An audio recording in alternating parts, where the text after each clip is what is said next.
So I'm finally breaking down the rig that you've seen on my social media and behind the scenes videos.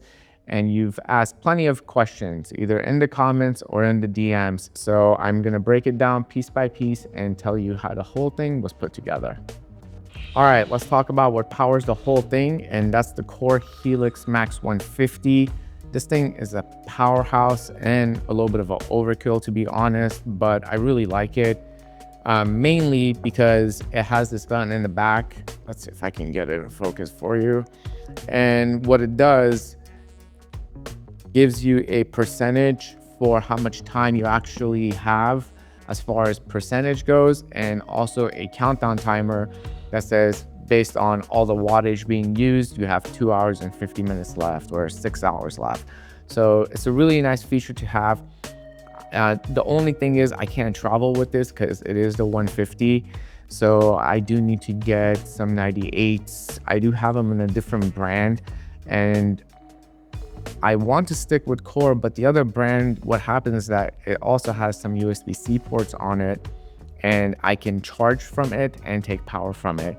These guys only have 2 D-taps, so no USB ports, and the only way to charge it is with an actual V-mount charger, which it would be hard to travel with anyways. So that's why I don't travel with these, and I'm hoping to get some Core V-mounts that actually have USB-C on them, charging, but I also still want to have all the readouts as well. So that's what powers the whole thing for now, which is the Core Helix 150. So next up, right after the Helix, we have the Accsoon Master 4K transmitter.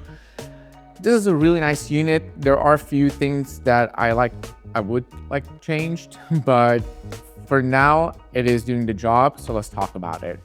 So this thing right now is sitting sandwiched between the V-mount adapter that was provided with it. The V-mount adapter doesn't give the Master 4K power like the DJI system does, so you do have to connect it through the barrel connector that's provided with it.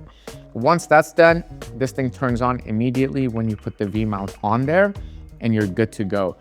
From there, I have it connected to the Tilta V-Mount adapter that gives me all of the power distribution that I need. And from here, I can power the monitor and connect the USB-C and give the Sony a power as well. This has a couple of LEMO connectors on it and also a couple of D-tap outs with a USB-C out as well. So it stacks up pretty clean, like I said, and so far it's been working great. A couple of options with this.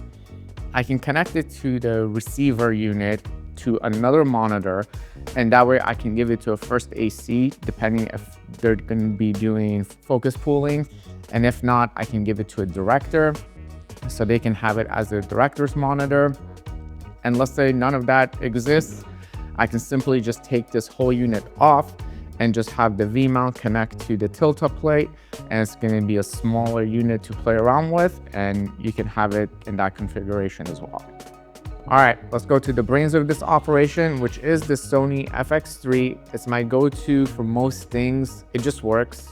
Color looks great. Low light performance is great. Autofocus is great when you're using the Sony G Master lenses or pretty much any of the autofocusing lenses that are available.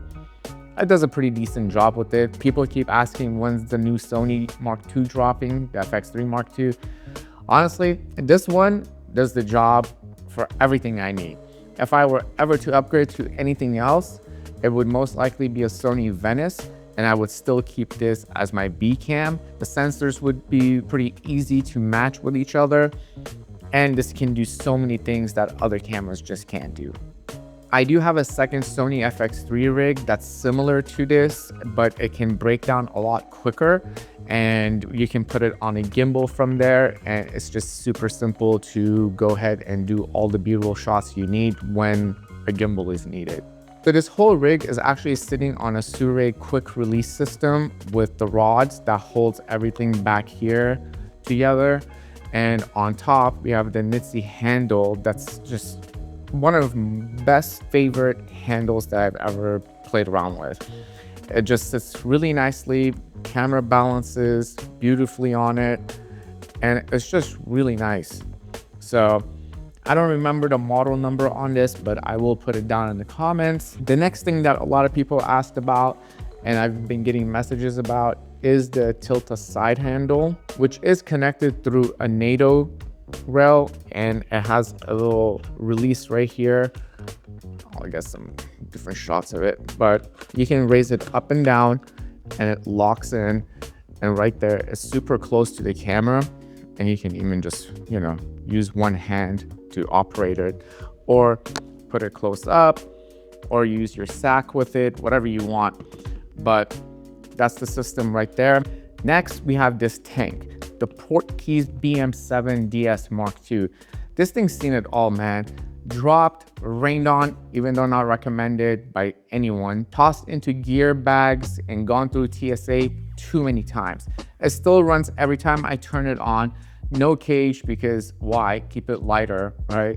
But I have this small rig NATO monitor connector to it, so that's the only thing that goes on this other than the cables. It survived over 2 years of solid straight abuse, being, you know, tossed around everywhere. Actually, almost. There are a couple of chips here and there. The LEMO connector in the back, actually there's a bend on it, so I can't put the LEMO connector in there, and that's why I have it hooked up with the barrel connector here. But other than that, the brightness on this thing is amazing for any kind of outdoor shoots. And the other option that I love on it is the log color false color that's on there, right? And if you know, you know, and it's just amazing to use. It's been great, but I do have something else that I want to test out later, and we'll talk about that. That's the system right there.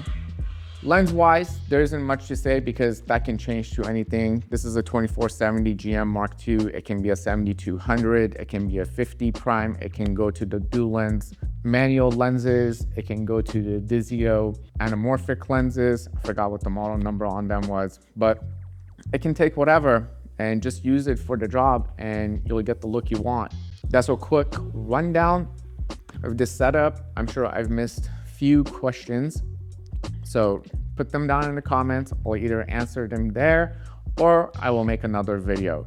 But we will, in the next segment, we will break this whole thing down and build it up so there's more details of exactly what's being connected to it, and we're gonna try some new things as well. So I hope this was helpful, and I'll see you in the next one.